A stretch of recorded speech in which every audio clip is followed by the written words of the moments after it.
আসসালামু আলাইকুম সবাইকে। কেমন আছেন সবাই? আশা করছি সবাই অনেক ভালো আছেন। আজকে আমি আমার এই গাছগুলো আপনাদের সাথে শেয়ার করব। আর এখন যেই গাছটা দেখাচ্ছি সেটা হচ্ছে ডালিম গাছ। কয়েকদিন আগেই আমি এই ডালিম গাছটা লাগিয়েছিলাম। মাশাআল্লাহ অনেকটা বড় হয়ে গেছে। আর আপনারা দেখতেই পাচ্ছেন আমার ডালিম গাছে কতগুলো কলি এসেছে। পুরোটা গাছ আমি আপনাদেরকে সুন্দর করে দেখাচ্ছি। এই তো একটা ফুল ফুটেছে, মাশাআল্লাহ। এই জিনিসগুলো দেখতেও খুব ভালো লাগে, আর ভালো লাগারই জিনিস। এই তো পুরোটা গাছ, মাশাআল্লাহ পুরোটা গাছ জুড়েই কলি এসেছে। এই তো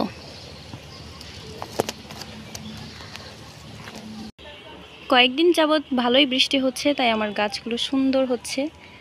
প্রচণ্ড বাতাস, তাই আমি আমার ডালিম গাছটাকে এইভাবে বেঁধে রেখেছি যাতে গাছের ডালগুলো ভেঙে না যায়।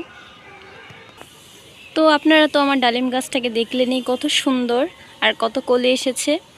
এই সবগুলো কয়েকদিন পরেই ফুটবে। এখন আমি আপনাদেরকে আমার পেয়ারা গাছটা দেখাই। এই তো আমার পেয়ারা গাছ, মাশাআল্লাহ আমার পেয়ারা গাছেও পেয়ারা এসেছে। এর আগে আমি একটা শর্ট ভিডিও আপলোড করেছিলাম।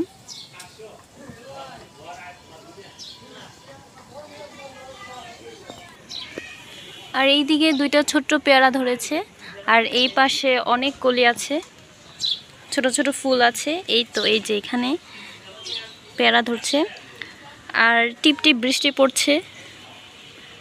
বৃষ্টির সময় গাছগুলো কিন্তু খুব সুন্দর দেখা যায়। আর এই দিকে মাশাআল্লাহ আমার গোলাপ গাছে কত সুন্দর ফুল ফুটেছে, কতগুলো। এদিকে আছে আমার কাঠগোলাপ।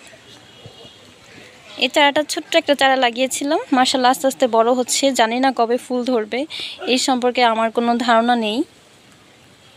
আর এই তো আমার জবা ফুল গাছ। তো আমার আজকের ভিডিওটা এই পর্যন্তই। টিপটিপ বৃষ্টি পড়ছে, তাই আর ভিডিওটা কন্টিনিউ করতে পারছি না। তো আমার এই ছোট্ট গাছগুলোকে আপনাদেরকে দেখিয়েছি। সবার কাছে গাছ কেমন লাগে অবশ্যই কমেন্ট করে জানাবেন। আমার কাছে তো খুব ভালো লাগে। তো সবাইকে আল্লাহ হাফেজ।